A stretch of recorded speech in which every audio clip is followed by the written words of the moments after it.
Hello, welcome to episode 14 of the Joint Operations Podcast. It is 14, right? Maybe. Double digits. I know that. So it's Bring Your Daughter to Work Day. Yes. Today's a special episode. We have guests with us today that can't drive yet. I am a guest. I can drive. I'm sorry. not a guest, I'm a host. This is my first guest. Brady J. Sadler, Jared, your host. Jonathan Sadler. Brady Jordy Sadler. With Adam. This is Adam. Now we're also joined with my cat, joined by my cat, Loxley Armadillo Sadler. Unfortunately, Loxley can't talk, and so he can't contribute to this podcast. In addition, my daughter Riley is here. Say hi, Riley. Hey, Riley. That is you're going the horse. Just say hi. My name. Hey. No, use your deep voice. Hey.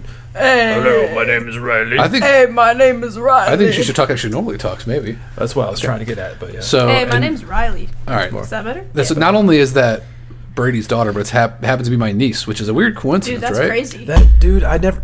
Let's put the drumstick away from your toe because I told you this thing makes noise. And apologize in advance for any extreme noise in the background, extraneous noise in the background because they're new, so I'll give it a break. Yep. This also with us is my daughter Amelia Sadler. Amelia, say hello. Hi. And Amelia, how old are you? 12. Say it in the microphone here. 12. All right, Riley, how old are you? 13. Okay, so we have these young ladies on our podcast for a specific reason. That is because our last episode was about the best board game ever designed. Loxley, don't eat the mic. Let's get the cat down. Okay. We were talking about the best board game ever episode, and in that we were kind of discussing our experience with the game called Arydia, which still holds pretty strong as like one of my favorite board games ever. The Paths We Dare Tread. The Paths We Dare Tread. Which is not colon, right? It's just like Arydia space. I don't know how they type it, but yes, but we have been playing that a lot, and we still really like it. I used to play it a lot. She stopped playing it, so okay. that's what we're here to talk about. So to get started though, before we basically wanted to bring our daughters in to discuss their experience because they've both played the game now, and they've both had experience playing other board games, and she's really into that drumstick there. It's going to make a lot of noise. Sorry. But they have experience playing other board games. We figured it'd be cool to give like a kid's perspective on the game and make sure people have some preteens kids. Oliver will play it. Yeah. So to get things started though, before we dive into Arydia, why don't we talk about a little bit about the kind of games you guys usually play. So Riley, what are some board games that you enjoy or you might call your favorite board games? Oh gosh, I don't play a lot of board games. I play video games. You have though. Okay. Yeah, I've played board games. More than most average children of your age. Yeah, so you've played, I know from my experience alone, you've played a lot of board games. Let me preface this why she thinks out this. She's going to think this question out. She's going to have a detailed answer. But I'll preface by saying that when Riley was probably 2 or 3 years old, she was playing games like Agricola. She was playing like really complex Euro games, way beyond her age range. So she may say, I play video games, which is true, but she really got into board games pretty heavily at a young age. Yeah, it's probably because you worked at some companies that made some board games. So I got to. Can you name one? Can you name one company that you worked at? Phoenix Flight. Right? Okay, that's good. That's good. That was way Blacklist. before your time. That's true. Oh yeah, Blacklist. We don't talk about that. Also, Lucky Duck. Lucky Duck. Lucky Duck was a short-lived one, but yeah. Yeah, I can name a few. Can you name a game that your dad and I designed? I've just played it, dude. You know one? Street Masters. Oh, what yeah, does that say into the mic? Street Masters. Okay, Amelia wins the Hour prize. of Need. Right there. I was just waiting for her to see the box right behind her head. Hour of Need. I play tested that one. It's good. It's a superhero game. I like it. Okay, so Amelia, what kind of board games do you like to play? Or when somebody says, hey, I play a board game, what do you think of? She doesn't Clue. play games. Talking to the mic here. Clue. So Clue, Clue's a good one. Party games. like okay. classic, like older games. Yeah. Okay, there's nothing like deeper that you like enjoy really. That's pretty much. Those are the kind of games you like. No wrong answer Yeah. here. Okay. She loved the game. She loved Teach You. You played the game and Teach You, right? I'm speaking. are card And what's games. that card game you play? Those are board The games. Great Turd something. Oh, the Great Great Dumb. Dumb. Yeah. The Great Poo Poo what? Great Doll Moody. Great Down Moody. Okay. So those are the kind of games you typically like more lighter weight games, right? Okay. Any question for you to set the stage here? I mean, not really, because it depends on what you want to focus on first, I guess. Because like learning a new game like this, or Because I mean, if you're looking at like usability, that kind of stuff, yeah, you have. I think I figured out the games that I like. There you go. You didn't let her finish it, so. I like Pandemic. I think Pandemic is pretty cool. I also like games that are sort of like have like gimmicks or stuff like that to them, like that have a lot of cool things. Novelties? Like novelties, like Zombie Kids. That was pretty fun. I liked it. Yeah, we played for a little bit. You mean the legacy one, right? The one where you keep like every time you play, played you that unlock one stuff. too. Yeah. And I also like dice Zombie games, Kids. like Dice Throne. I like Dice Throne. Yeah. It's a nice one for like a quick. It's a good segue Session. Yeah. because the Zombie Kids, which it was called, I think it was Zombie Teens. It was called. Right there. No, That right was. there. Are you not hearing me? I'm speaking. I mean, it's in my headphones. It sounds loud. So, Zombie Kids is a game where, Zombie Teens. There it is. Where you play.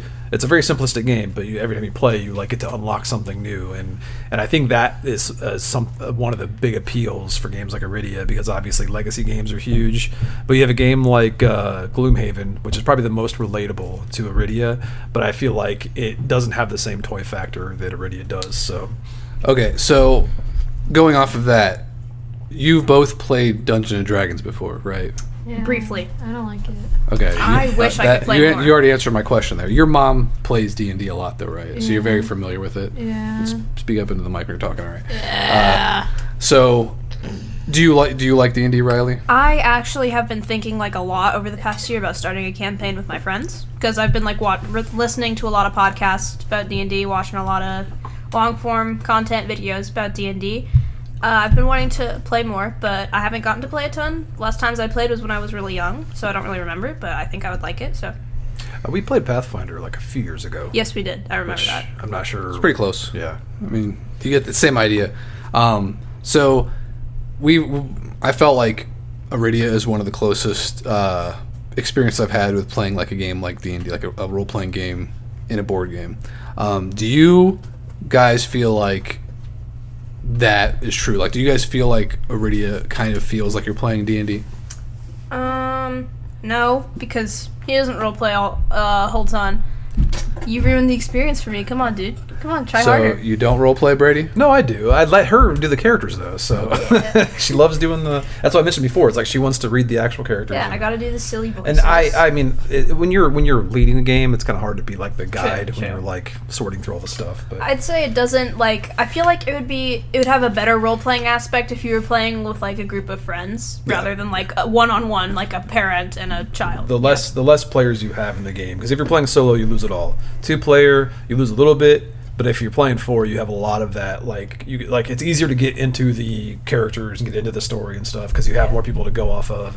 It's a game that I'd want to play with like my buddies, but they didn't grow up with a game maker in their household, so they don't play a lot of complex board games. You make games? It's a frame of reference you kind of need because like you approach this thing and it's beefy. It's a beefy box, so it's less because if you sit down and play D&D. I feel like it's less imposing. There's a lower barrier of entry because you're not overwhelmed by all the stuff in front of you. Mm-hmm. So there's if you're not used to it, Arydia is definitely hard to, I'd say, get into. What about you, Amelia? You don't like D&D. Do you feel like Arydia feels like you're playing D&D at all, or does it feel totally different than D&D from what you've played? It's different. Just feels different altogether. Like no similarities at all. Excuse me. Good lord. Not into the microphone, please. Sorry. We'll put a sound effect there. Which one's the laser? That one? I like that. I like that one. I'm keeping that one. Oh, wait, that's a reference to an Always Sunny episode. I got to that one. Yeah, Brady lets his 13-year-old daughter watch Always Sunny. We've already talked about this several times. I saw the thing you sent me of Lego Danny DeVito crawling out of the couch. It's a pretty good one. Somebody made a I almost showed my English teacher that because she like loves Danny DeVito. She's got earrings. She's got stickers all over her classroom. All right, and this podcast episode is going to be about Always Sunny in Philadelphia right now. So Rydia's done. We're done with that.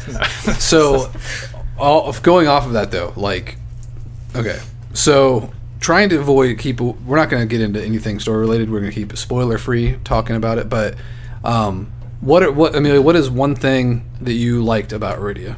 It's easier. You found it easier to learn. Yeah. Talking to the mic up here. You had to have a little bit of a toy factor, right? Like the toy factor was kind of cool. Little treasure chests. I do think it's quite cool. Did you like how you got to make your own miniature with your own head and your own, pick the class and the size of the miniature, and then you put your head in there? supposed to say yes. I don't know. That's kind of weird. So you don't think it's good or bad or it's just weird? I don't care. Okay. That part didn't matter.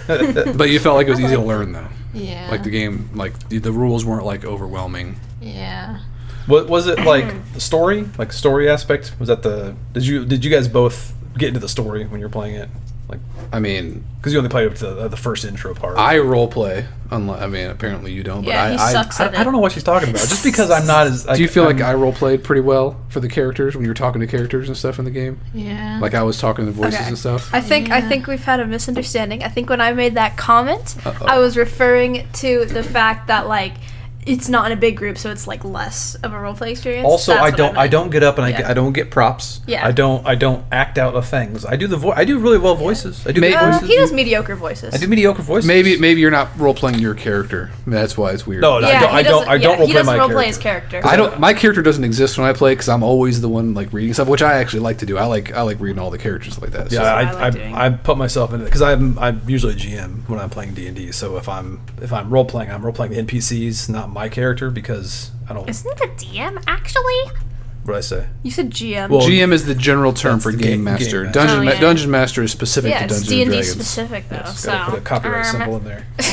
but I think I had a comment when you guys were talking about like how you like put the head on the miniature and stuff. I think that is cool, but I feel like the character creation could be like you could like it could be more creative for like the players. Like I don't know how to explain that.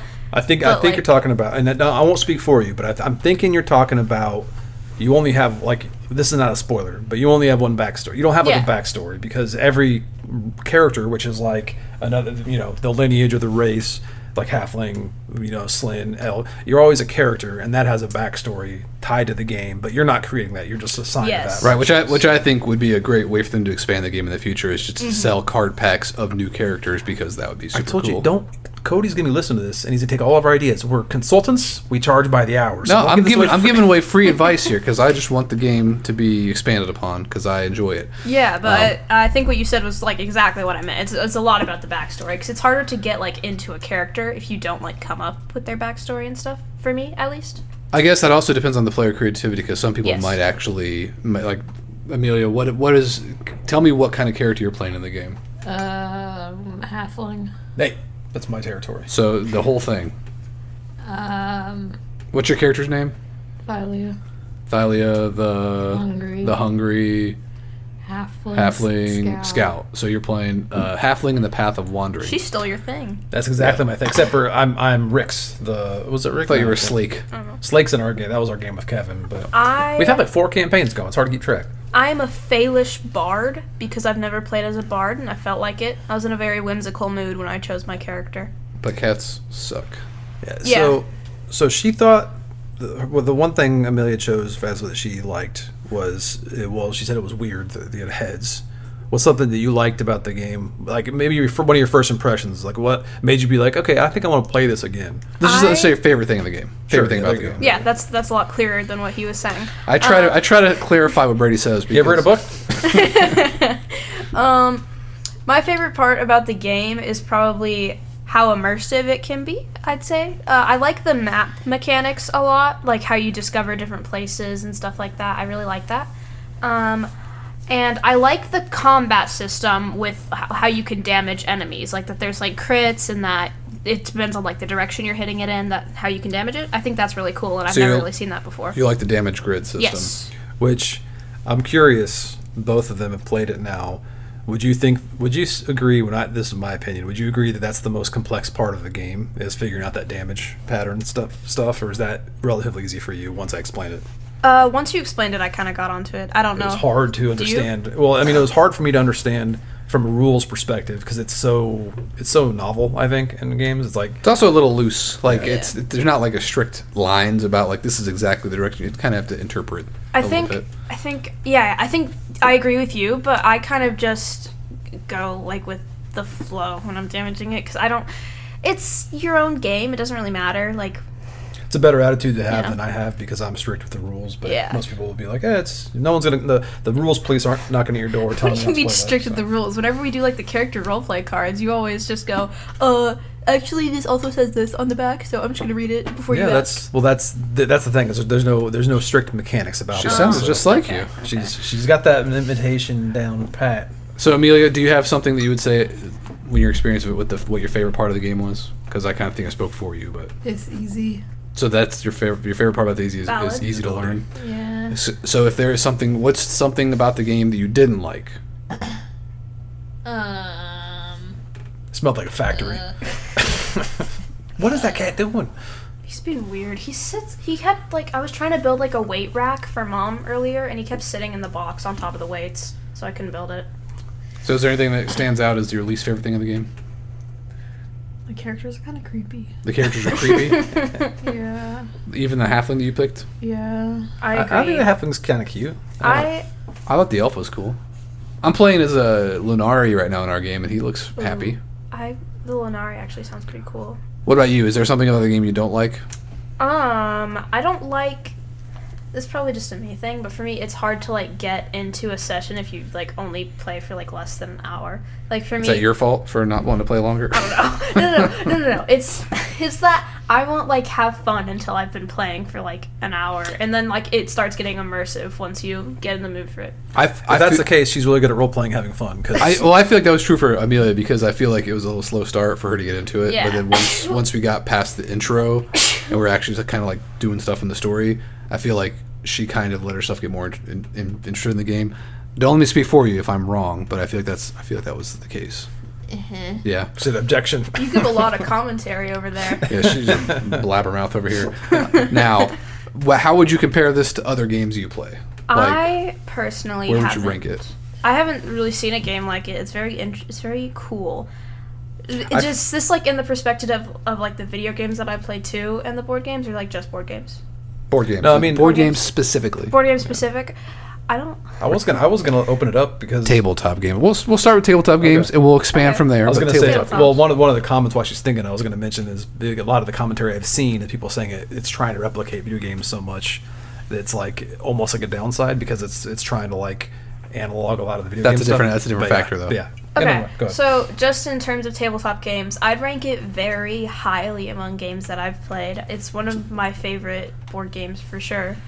So, like, if I had to, like, put it in, like, a place, I'd say, like, probably first or second. I have a really bad memory, so I think the only thing that would probably go above it is, like, Death May Die, Arkham Horror, I think. Death May Die's cool. Yeah, I like Death May Die. I like Death May Die.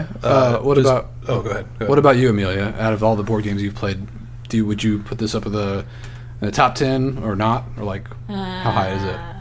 I don't know. You don't have it any ranking at all. Not really. Is it Because something? You don't do things. Reduce it to top 3 because Is it something that you would want to play more of? I should say. Sure. I mean, not it's like someone's making you play it. Would you want to play it like of your own accord? Like, hey, let's go play this game. I want to play this. Sure. if you're gonna pressure me. I was gonna say the game that she's played probably most recently that's similar is the Elder Scrolls one we played. And you played with us, right? Elder Scrolls Betrayal of Second Age. I'm not The chip theory games. I'm not a huge fan of Elder Scrolls. Oh yeah, Well, I only played the intro of that. The format is similar, so I'm assuming that like because you weren't a huge fan of that one, you don't really compare those two. Like because Arydia is a little more, I guess. How do you think Elder Scrolls is similar? We're talking about the same Elder Scrolls, right? Like the one that Mom That's likes? Elder Sign. Oh, Elder what's Scrolls Elder is Scrolls? the one with those big chips we had, and like you had the big map, and there was like a spiral bound journal. It's much more abstract for me. I am not remembering Oh, at all what Elder played it Scrolls recently. is. It had those trays with all those dice. You put the dice in the sockets. And no offense at all to that game, but I did not enjoy my time. that's with fine. it It's at not all. for everything. It's- I played it a few times solo. I liked it, but I have no clue what Elder Scrolls is. I think if I show you, well, the reason I was asking is because it has the same thing where you have overland travel and you're doing like encounters. Well, I think the fact that she can't remember it probably speaks Yeah, volumes. It's not memorable. fair Yes. enough. My talking point. So- Yeah, I forgot that game was a thing. So is this a game that you think you're actually going to want to finish, like play through the whole campaign of? Like she quit. She stopped. Oh, you I already didn't stopped? quit. I just have a lot of schoolwork and I play a lot of video games. I keep telling her you can drop out of school for like a couple months. It's not Oh, a big you've deal. never And then- told me that. I would gladly and then take. No, I we would can not finish take that. our Arydia campaign and go back to school. I you know, mean, get if your- you're offering. No, it is a time commitment, and like I mean, it's fair enough because it is something where you kind of maybe don't want to sit down and get yourself invested in something that you can't like at least have a somewhat satisfying conclusion to for a session, because there are good stopping points in the game, but it's not the type of game you probably want to hop in like, oh, let's play half an hour really quick. I mean, I would. I do all the time. But I personally wouldn't, because like I said, I need to get really deep into it and to start enjoying it. I'm like that with a lot of games, personally. Cool. Well, that was all my questions about Arydia. So you are more than welcome to let us know if there's anything else you want to say about the game, or like anything else that we left off. Feel free to let us know. otherwise, you can go clean my room. No, I don't feel like it. Clean your room. My room is fine. I might finish the weight rack, but Clean her room. Sure, go ahead. Knock yourself out, man. I don't want to do it. They're not paying you for it. I don't care. She just doesn't do stuff, so it's something to do, right? Right? Am I right? Well, thank you too for joining us on the I never said I had operations. no more comments. Oh, sorry. We got a new character coming into the fray here. So She's joined the chat. But we'll play some more. We'll finish our Arydia campaigns, and we'll come back and we'll have a recession about. Is that recession? Recession's a bad thing. We don't want to have one of those. All right, we'll cut out. We'll be right back. All right, say bye, people. Bye. Bye.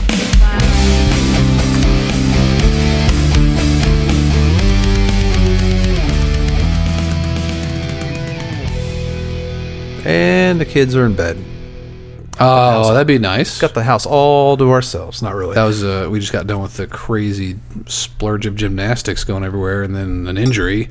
Yeah, my son Oliver decided to do a handstand and then just let his hands go and land on his face. No, he landed on the top of his head. Oh, on the top of his head. That's so a it was like little- his whole body just going down, and That's a little better. I guess he just forgot to flip, but Yeah. I wasn't. I didn't see it. It's like he was just holding himself up and then just dropped his head on his head. I'm gonna give up. I felt bad for laughing, but it probably hurt real bad. So. He's been dropping his head before, not too severely, but he just likes to hurt himself. So yeah. Yeah, ironically, my daughter Amelia was asking to be on our podcast for weeks now, and I said, okay, well, maybe if we play through some Arydia is a nice excuse for me to play Arydia again, and maybe you can talk about your opinions of it. It didn't seem like she had much to say.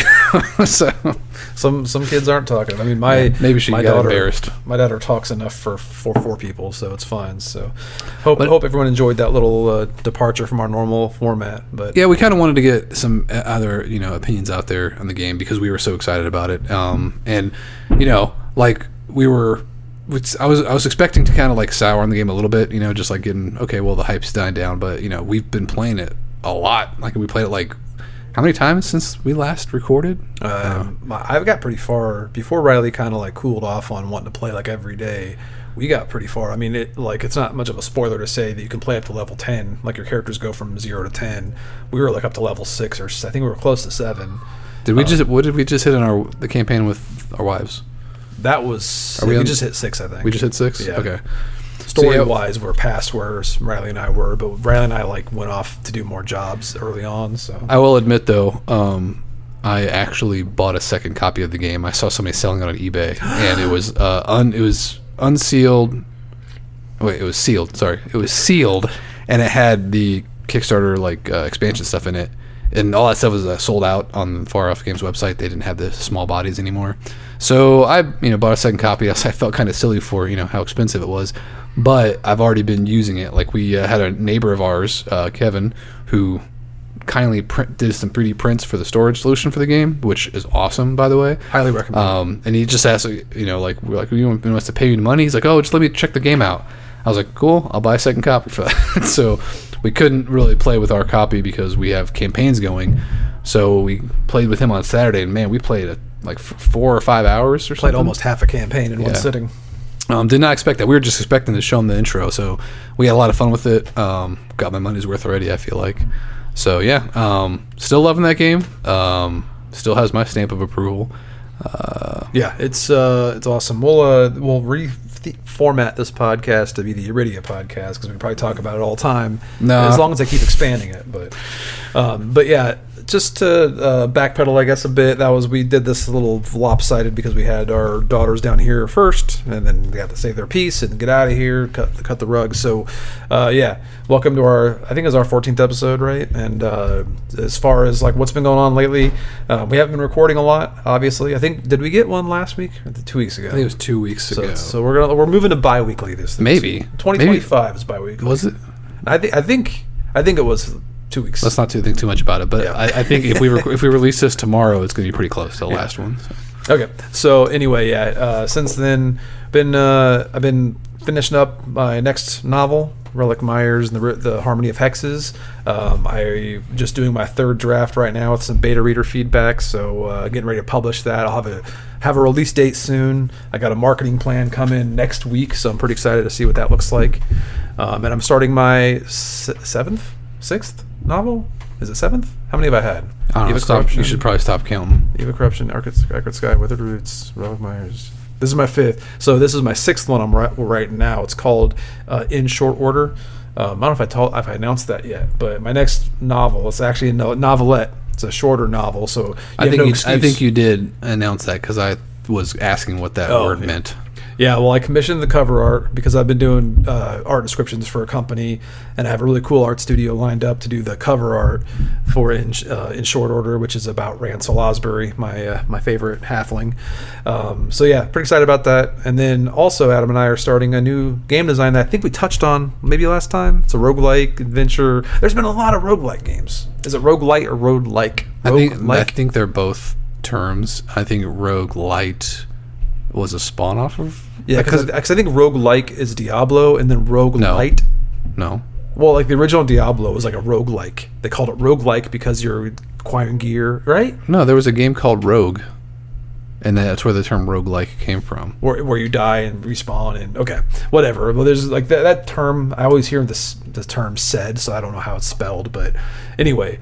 There's a lot of like roguelike games coming out, like video games, so that we've been playing. We'll get into that pretty soon here on the podcast. But because of that, we've been pretty inspired. We're working on a board game, a roguelike board game that's cooperative, obviously. It's adventure themed. That's based on the Malice Light novels. So we're pretty stoked on that. Haven't gotten too far in the design. I'm getting close to prototyping stuff out right now, but we're pretty gung-ho on the concept. So yeah,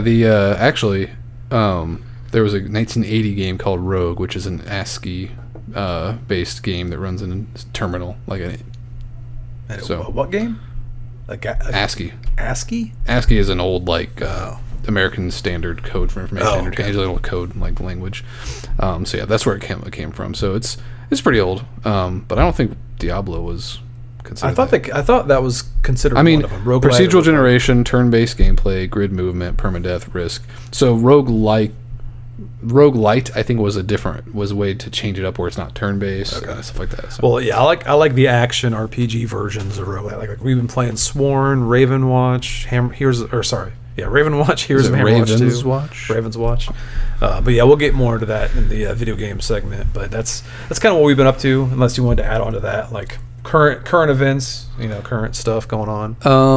Yeah, playing lots of board games. Actually, while we were playing Arydia, it really got me back in the fantasy mood, and coincidentally there was a Massive Darkness game found that just launched last week. That's going online right now, and it's kind of funny because I had that original game when it first came out, the original Massive Darkness, and I didn't like it that much. It was okay, but it was kind of just like Zombicide but done in a fantasy version.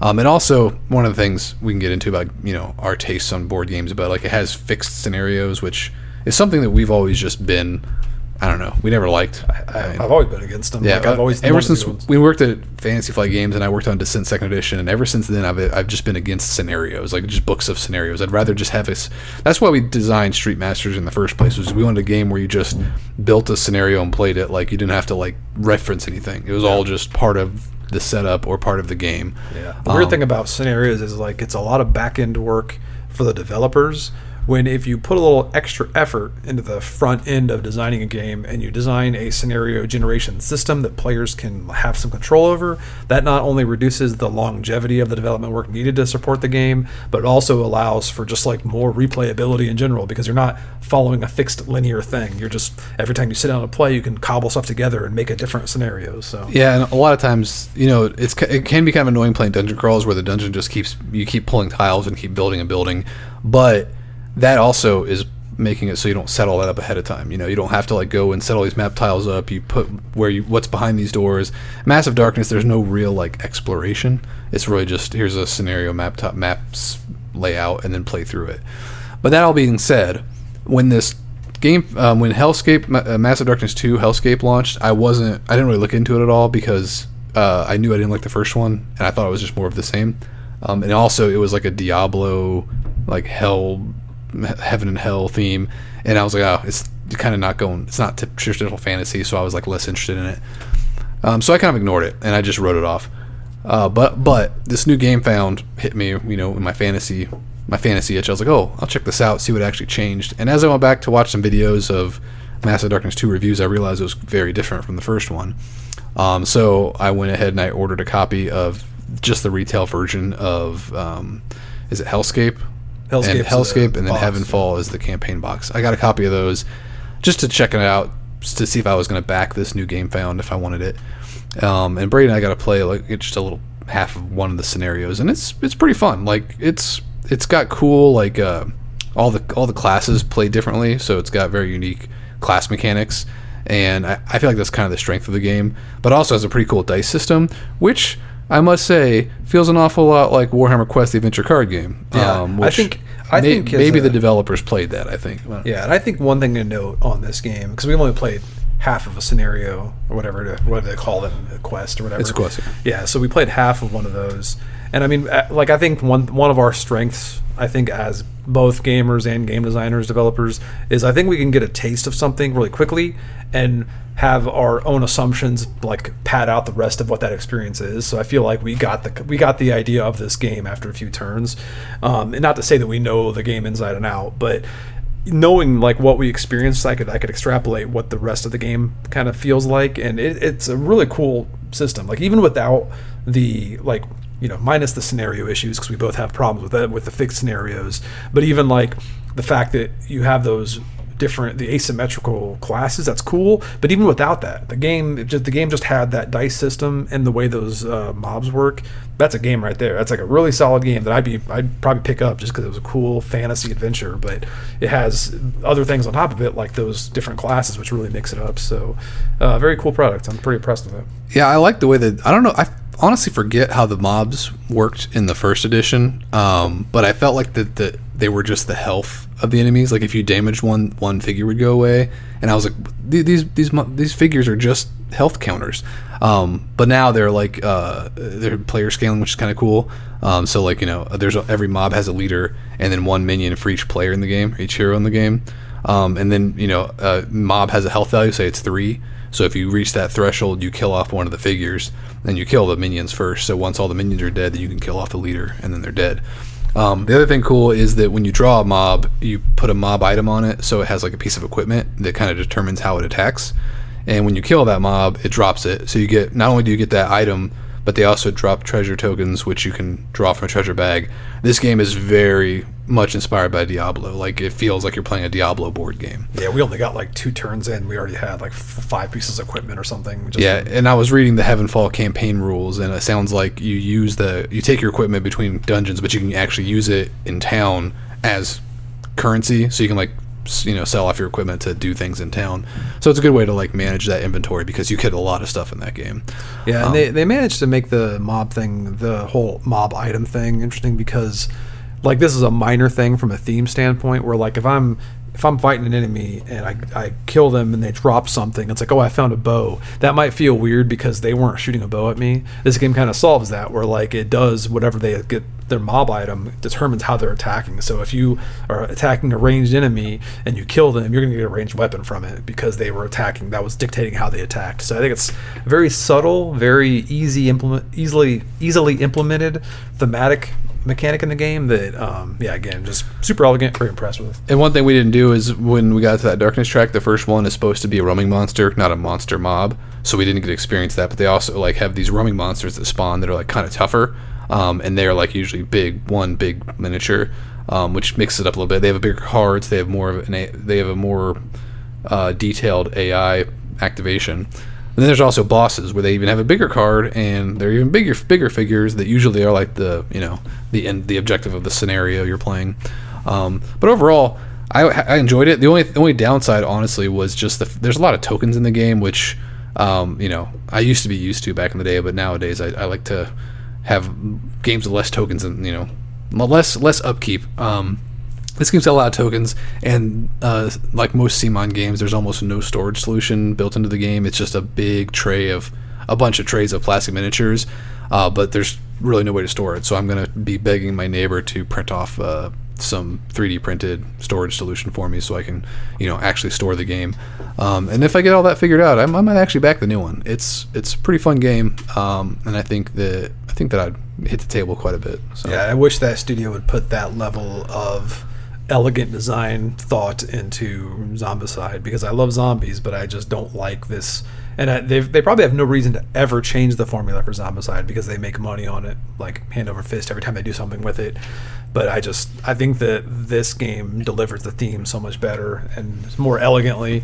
And I would even accept more tokens and stuff and more fiddliness for Zombicide if it leaned into the theme that heavily, because I'm jealous because that game does it well, and I'm not a crazy fan of the art style because it's the same studio that does Zombicide and Massive Darkness, same like art studio and everything. Is it Guillotine Games, right? I think so. Yeah. But yeah, their design philosophy on that game I wish would carry over to Zombicide because it's great. Yeah. So if you are looking for a really not necessarily, I mean, it's kind of lightweight mechanically, but it's heavy as in component wise. There's lots of miniatures and it's a big box game. But if you're looking for a fun fantasy dungeon crawl, check out that Massive Darkness game on GameFound. See if that's something you might be into. I'm going to be tempted to back it. I'm already backing it now. I'm going to be tempted to not cancel my pledge, I should say. So. Yeah, even like backing stuff right now, because I recently got in like just back to back. I got my Elder Scrolls game, I got my Tiny Epic Game of Thrones, I got Arydia, and then recently I just got Metal Gear Solid. Haven't barely touched that game. I opened it up, it looks cool. Haven't tried to play it yet. I remember playing a long time ago when it was an IDW game, and then it got canceled, and it's been a long time coming, but it's finally out through CMON. And then I got this game, I think I mentioned last time on the episode, Soul Raiders.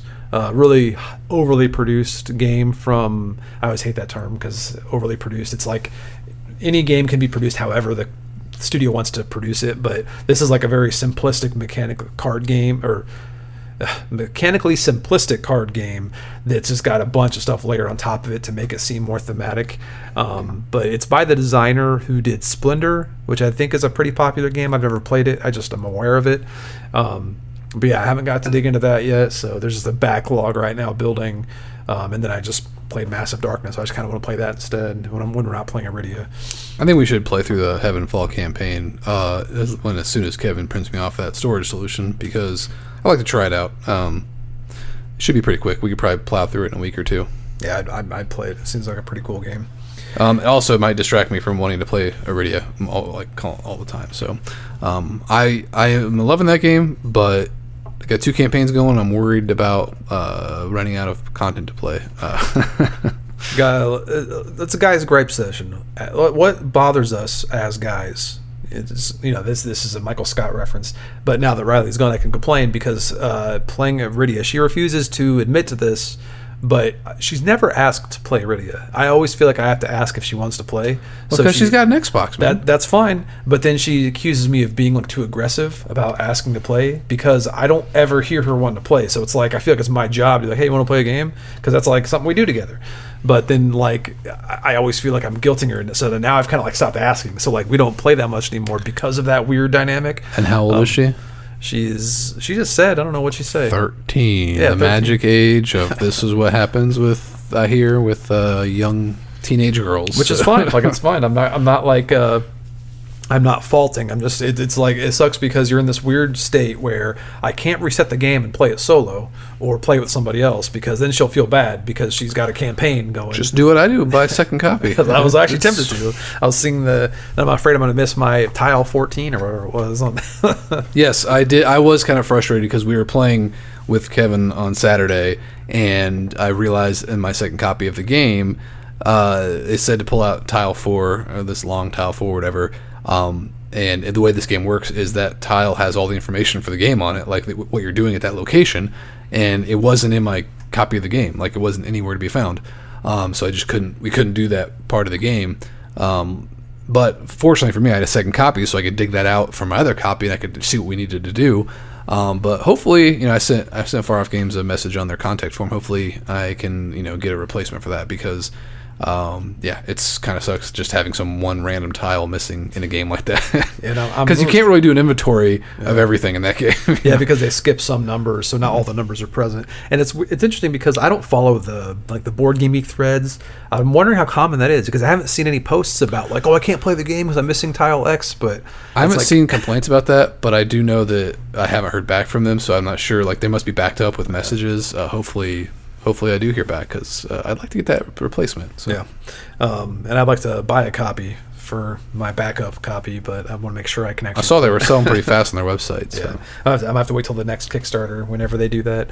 But yeah, that's my main gripe with Arydia right now is just I haven't got to play it as much as I want because I'd like to just finish it because then I can play a new campaign with Sarah or something and not have to worry about bugging Riley because I can bug Sarah all I want, she'll deal with it. Now, we did play a game of Kill Team since our last episode, didn't we? Oh, because you were talking about the fact that we hadn't played, and so we played a match. Yeah, and I decimated your halflings. But score-wise, I murdered you guys, but you still were 1 point away from. How many guys did you have left? 4, 3? You had 3 guys left, right? No, 4, I think. I think it was 3. You had the 2 guys on the side and the 1 guy over there. Yeah, toward the end, I will say that I started rolling badly, but because early on I was picking you guys off early. Well, yeah, all that mattered was for the first round. What do you call those things? Turning point. Yeah, first turning point. You take out my raider and my hard bit in the same turning point. You ran him out in the open, so yeah, but he runs his guy with the grappling hook out right in the open, and he's like I knew he was setting him up for some cool action the next turn, but he was right there where my grenade launcher dude was. He wasn't in the open because I did have that tripwire, but I didn't realize that it was that easily avoidable. Yeah. So live and learn. And I think my main problem with Ratlings is they are designed to be stationary and hold back and hold your sniper positions, but I play haphazardly. I'm always let's get going, let's go start the action, and then they just die really quickly. But I still love them. I'll never play anybody else. They're my favorite. It does feel like every game of Kill Team is similar in the fact that the first turning point is just positioning. It's just because you can't do anything, you can't do any objectives. It's. But it is fun. It is funny because once you start the second turning point, everybody's dead. Half the teams are dead. Yeah, it's a strange design mechanically, but whatever. They have Ratlings now, so I'll always. I think it's a fun rule set, but it is very deadly. And it has to be because you have 11 guys, so you have to whittle them down pretty quick. So. You haven't played it yet, but I've been playing whenever I get time. I have 2 games I've been breaking out often, which I mentioned all these games that I got, but I also got Final Girl, the third season of Final Girl, this is weird because I've had it for probably a week and a half now, and I haven't played all the boxes yet. Because for anyone not familiar with Final Girl, it's a solo only game, which is the main downside because I like solo games, but I want to play this one co-op because I love horror themes. But this one comes with a core game, which is like a VHS looking box. Well, not VHS shape. They theme it to be like a VHS because of the way they store it. But it's like a magnetic box, flips open. It's got all the core components in there. You pick a final girl to play as. Final girl being the sole survivor of a horror movie, and then you pick a killer and a location, and those are both featured in these feature boxes. And those are magnetic boxes where one side you pull off and it's like a hard killer board, and the other side is the location board. And you set those side by side to create your little scenario. Very cool game because that system is just so modular, and you can cross them between seasons. So I have all 3 seasons. So I have a total of 6 times 3? I don't know. 18 18 times 2 because each box has 2 things, a different killer, 18 killers, 18 locations, mix and match in whatever way you want. So like a lot of content. I have to say I'm not insane about the gameplay, but like I just enjoy setting the game up and tearing it down so much that it's like an activity in itself. I just like breaking it all out, and it's very cool thematically. It's a very luck based hand management game, and it's unique. It has some unique mechanics, but I kind of wish it was more just almost like a Arkham Horror style game or something, where it's more just story based. But yeah, very cool little system, and I've been playing that in Tiny Epic Game of Thrones, which Adam hasn't played yet because it's my first cooperative Game of Thrones game. Because I love Game of Thrones, but I don't love always the backstab nature, like the social deduction style games they have in Game of Thrones. But that's all the tabletop stuff I've been doing. Yeah, I mean, I think we spent pretty much the whole weekend. At least I spent like the whole weekend in my game room. Like my back is actually kind of sore from just hovering over my table played Arydia all day on Saturday, and then we played Mass of Darkness that evening. And I played Arydia again on Sunday with Amelia. So torture, man, poor torture. Actually, okay. I played Arydia. We played Arydia on a Friday, right? Friday night with the wives. Yep. Played Arydia all day with Kevin. Played Master Darkness that night. Then we played Arydia with our wives again on Sunday, and then I played Arydia with Amelia Sunday night. So I was like literally playing all week. I still want to play it. I still would play it right now if I could. That's honestly the most I think that's the most I've ever played a board game, like in a stretch of weekend or whatever. Like we might have played condensed Pandemic, amount of time. We might have played Pandemic Legacy more that one week just because. I don't think so. Those games are short though.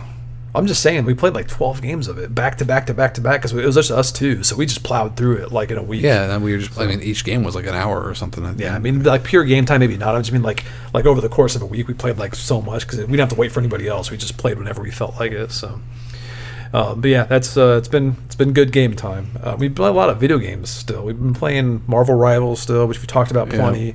Ravens Watch talked about plenty. I think we talked about Heroes of Hammer Watch a little bit. Yeah, briefly. Been playing that quite a bit. I think we got to the point where there's promotion to everything in Heroes of Hammer Watch, and now it's just grinding in-game stuff, like New Game Plus. Which they don't have much in-game. Well, I mean, the in-game is just New Game Plus over and over again. I love the game, but it feels a little shorter than, like, for example, Ravens Watch, we're not unlocking anything, but I still enjoy every run of that. And Hammer Watch... It's because I think the fun of Ravens Watch wasn't the unlocking... It's just the gameplay. Yeah. And Hammer Watch, I mean, the gameplay is fun, but the real fun was unlocking stuff, upgrading your town, unlocking new stuff. I mean, the Hammer Watch gameplay is very fun, but it's way simpler than Ravens Watch. Ravens Watch is a little more in-depth, takes a little bit more skill, and so it kind of keeps you more focused. Which this is a good talking point, because you have Here's the Hammer Watch 2, and then you have Ravens Watch, and in the middle of those two is a game called Sworn that's on early access. Is early access right? Is that what they call it? It is early access on Steam right now. So we've been playing Sworn, and the theme of this is like a corrupted Knights of the Round world, and you're playing as these like heroes that are fighting off the corrupted knights. But it's roguelike co-op, which is, like I said, it's a theme, and I'm loving that theme. I want them to make more and more games like this. But I'm not as infatuated with the upgrading in Sworn as I am with like Ravens Watch. Ravens Watch has a very iconic like upgrade system, and maybe it's because we've played it so much and I know it so well. Sworn has some cool ideas, but I feel like it's in the gameplay. I think is almost more fun than Ravens Watch. Well, it might be just as fun. I think I just love the combat. I like the gameplay of Ravens Watch better. The thing I like about Sworn better is just the format. I like how you have a class, you pick a weapon, and you pick a spell, and you kind of like that's your gameplay. In Ravens Watch, you have a hero, but if you don't get the right rolls, your hero doesn't play the way you want him to play. In Sworn, I haven't come across a situation where the roles define my play style.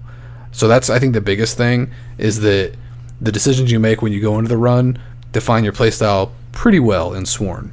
In Ravens Watch, there are so many different kinds of builds you can have for each character that if you get roles that you don't want, you're not going to have the gameplay that you want, which kind of sucks. Like we've gotten to the point now in Ravens Watch where we play the highest difficulty, but we play with modifiers so you can customize your game.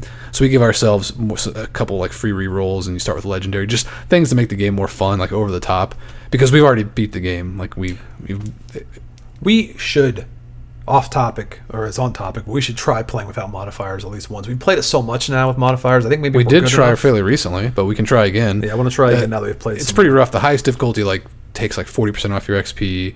All the enemies are tougher. No rerolls at all. Like, But I'm personally better at just running past things and opening the map up and giving those waypoints. And I think if we do that and then stick together, it's probably a lot more doable. But yeah. well, anyway, Off topic. that's like Sworn is cool, has a cool format, but I do think that the gameplay, like the actual gameplay of Raven's Watch, for me is better. Yeah, because in Sworn you don't have the map exploration, which is one of the biggest appeals. Also, I think. just the combat alone, I feel like in Raven's Watch is just so good. It's more. Each character feels that much more different because I've only played the other characters a little bit, but playing Geppetto, I can tell how different he is from everybody else. It's just like it really matters who you're playing. And now that's not to say the gameplay for Sworn isn't good. Like, I really enjoy it. I'm just comparing the two. I think Raven's Watch is better for me, but there are lots of things I do like about Sworn. Overall, it's kind of like a Smash TV Gauntlet style game where like you go room to room, and Raven's Watch is like at a big open map, so they're definitely different in that way. But they're both cool games, and they're also, I think Sworn is like $20 or something, so it's definitely worth $20. Yeah, it's interesting. It's promising. Curious to see how the final version of it looks. But And that's kind of to tide us over until that Night Rain game comes out, the Elder Scrolls Night Rain. still no date on that, right? I don't know. There's like the network test going on right now or something. So Hopefully soon. there's quite a few games that I'm waiting on. Like Towerborn, that game was supposed to come out like maybe in March. I don't know.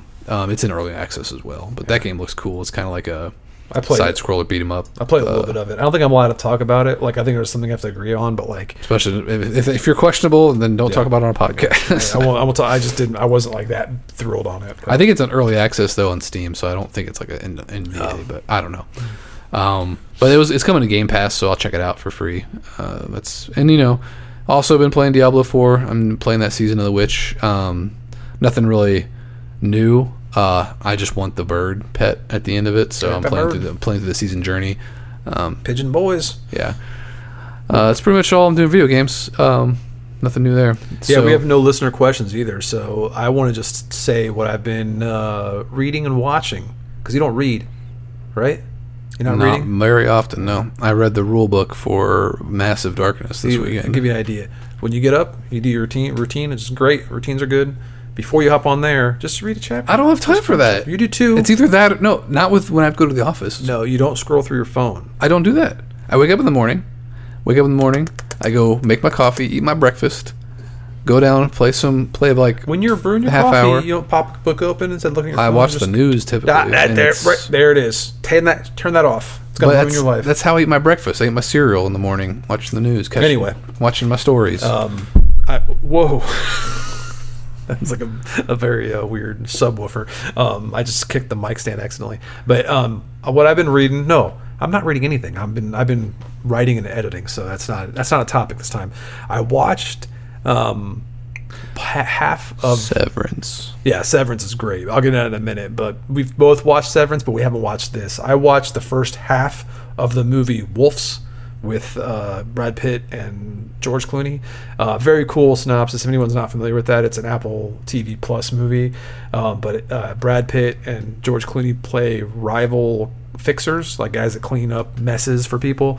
But it's very fascinating because they get sent to the same job by different people, and they have to like cover up something that happens there. And I won't spoil it, but I'm not even done with the movie yet. But it's really cool. I think that it's a shame that movie didn't get the theatrical release it was planned for, which means it also is not getting the sequel that was planned for, because apparently they had a sequel set up, but I don't think it's going to happen anymore. But yeah, so far it's pretty cool. But yeah, we've watched Severance Season 2, which, side note, Severance Season 3 writer's room is already opened up, so they're already Sweet. in Season 3. Yeah, I actually went to go rewatch. I watched the first episode of Season 2 with my wife, and then immediately I had to go back and rewatch Season 1 again, just because I wanted to get freshened up about everything that happened. And then we caught up on the last, what was it, episode 3 or 4? I think 4 just aired. Yeah, 4 was the one on Friday. But yeah, watched that, and then immediately I started Season 1 over again because I just couldn't get enough of it. How many episodes was Season 1? Is it 6 or 8? I think it was 9 actually. Weird. I wonder if the Season 2 is the same number. Hope it's more. I could go 10. I can tell you right now. Do a full I think 10. it is 10 actually. That'd be good. Yeah, 9 episodes in the first season. They're gonna do 10 because 10 episodes this season. There's a lot happening, so they've got to air that out a little bit. But yeah, great show. I've been watching with my daughter Riley as well. Between our It's Always Sunny in Philadelphia marathons, we were watching it because I guess the Super Bowl was last night. I didn't know that. That's what I heard. The Superb Owl. I didn't catch it, but we were busy. Riley and I from I think it was from 7 to 9 o'clock. We just watched. No, it was 6 to 9 o'clock. We just watched Always Sunny episodes. So we got through a lot. She's watched all of Severance. Yeah, we're all caught up on Severance. Yeah. She's not caught up on Mythic Quest though. That's fine. I put off watching Severance for a long time, even though people kept recommending it to me. And I was always interested in watching it, but it's one thing. It's one show where I wish I would have watched it sooner. I told you for months. No, I know, and I know you recommend stuff all the time. I know I like it, but I'm in the middle of watching something else or whatever. I'm just not in the mood to learn something new. But yeah, it's an awesome show. Yeah, highly recommend that one. I thought that shadow was a giant Stanley just spilled a drink all over your shirt. It does look like it. I wouldn't doubt that either. I spill my drinks all the time. But yeah, that's what we've been watching, and I think we're at an episode. We've had the girls. We are at an episode. We're at an episode. Filled in time, so we'll let everyone go. Make sure everyone checks out The Malice of Light. Accurate Sky's on sale now. Where the Roots on sale now. Books 1 and 2. Book 3's coming soon. Book 2 and I'm writing a prequel, so it's tied to it. That's coming out this summer. So. Wait a minute. Is this a book podcast? Yeah. This is just a way for you to sell books? A bookcast. Oh. We're talking about this. What books you've been reading? I've been wasting all this time playing games to have things to talk about. It's I'm a book host who I'm hosting a show with someone who doesn't read books. So it's just a joint operation. It's funny. I need a joint operation on my back. Oh. So yeah, we'll operate on some joints, and we'll catch you all next time. See you later.